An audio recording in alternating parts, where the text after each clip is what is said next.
এসেছি দুধের চা খাওয়ার জন্য এবং এখানে দুধের চা খেতে এসে একটা আনকমন জিনিস চোখে পড়লো, যে জিনিসটা বাংলাদেশে আমি আগে কখনো দেখিনি। আমি সেই বিষয়ে একটু কাকার সাথে কথা বলবো। দেখেন কত সুন্দর এই যে পাউরুটি, আমরা বেকারির পাউরুটি খাই। আসসালামু আলাইকুম সম্মানিত দর্শক ও শ্রোতা, এই মুহূর্তে আমি আছি নারায়ণগঞ্জ জেলার সোনারগাঁও উপজেলার বৈদ্যের বাজার এলাকায়। এই বৈদ্যের বাজার একটি নাম করা জায়গা। এই জায়গাটি শত বছর আগে থেকে এখানে কাঠের বিভিন্ন দোকান কিংবা বাসাবাড়ি তৈরি করতে যে ঐতিহ্যবাহী বাড়ির কাঠের যে আসবাবপত্র সেগুলো তৈরি করতেও কিন্তু এই কাঠের প্রয়োজন হয়। এই কাঠের বাজার নামটাই হয়েছে বৈদ্যের বাজার। এখানে নারায়ণগঞ্জ জেলার কিংবা আশেপাশে ঢাকার ভিতরে অনেক লোকজন এখানে এসে গাছ নিয়ে যায় এবং কাঠ সমিল থেকে কেটে নিয়ে যায়। এই গাছগুলো মূলত আসে বরিশাল এলাকা থেকে, বৃহত্তর বরিশাল বিভাগের বিভিন্ন জেলা থেকে, বিশেষ করে পিরোজপুর স্বরূপকাঠি এলাকা থেকেই মূলত কাঠগুলো বেশি আসে। আর সেই বৈদ্যের বাজারে একটি ঐতিহ্যবাহী জায়গায় এসেছি এই গভীর রাতে। এখন রাত প্রায় 11টা কিংবা 11:30 বাজে।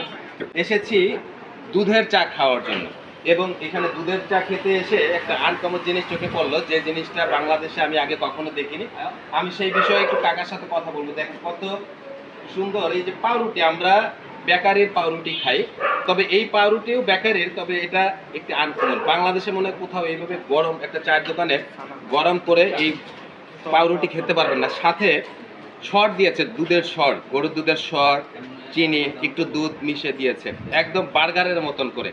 তো আমি কথা বলবো যে আগে একবার খেয়েছি, এক কাপ করে চা খেয়েছি, রুটিও খেয়েছি, আবারও খাচ্ছি, অনেক স্বাদ। তাই কথা বলবো এই মুহূর্তে আমি এই দোকানের যিনি প্রতিষ্ঠাতা আমাদের আমাদের চা চাচা, ওনার নাম হচ্ছে বৈদ্যের বাজারের চা চাচা। এই চাচার সাথে একটু কথা বলবো। আসসালামু আলাইকুম। চাচার নাম কি? মোহাম্মদ আলম হোসেন। আলম হোসেন। আলম হোসেন কাকা, এই আলম হোসেন কাকা নারায়ণগঞ্জ সোনারগাঁও উপজেলার বৈদ্যের বাজার এলাকায় একটি ছোট্ট চায়ের দোকান। কিন্তু এই ছোট্ট চায়ের দোকানে এই যে রুটি ভেজে ভেজে খাচ্ছে, এই যে দেখেন এখানে যে চায়ের কেতলি আছে, এই চায়ের কেতলির মাঝখানে চুলা হিট দিয়ে তারপরে এটাকে পোড়ানো হচ্ছে এবং এই রুটিটি গরম করে খাওয়া হচ্ছে। কাকা ধরেন, এই রুটি বাংলাদেশে এই প্রথম আমার চোখে দেখা। আপনারা কেউ খেয়েছেন কিনা অবশ্যই কমেন্ট করে জানাবেন। আর যদি না খেয়ে থাকেন, এই বৈদ্যের বাজার এলাকার যে আলম চাচার চায়ের দোকান, এখানে আসলে সবাই ভালোভাবে খেতে পারবেন।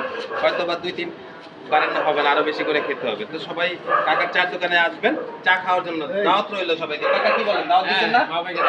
আচ্ছা, সবাই চলে আসবেন এই আলম চাচার দোকানে ইনশাআল্লাহ। এই ঠিকানাটা হচ্ছে নারায়ণগঞ্জ জেলার সোনারগাঁও উপজেলার যে জাদুঘর, সেই বৈদ্যের বাজার বললেই হবে। মুগরাপাড়া বাস স্ট্যান্ড থেকে রিকশায় বললেই হবে যে বৈদ্যের বাজার আলম চাচার চায়ের দোকানে যাব। তো বন্ধুরা ভালো থাকেন, সবার জন্য রইল ভালোবাসা ও শুভকামনা। আসসালামু আলাইকুম।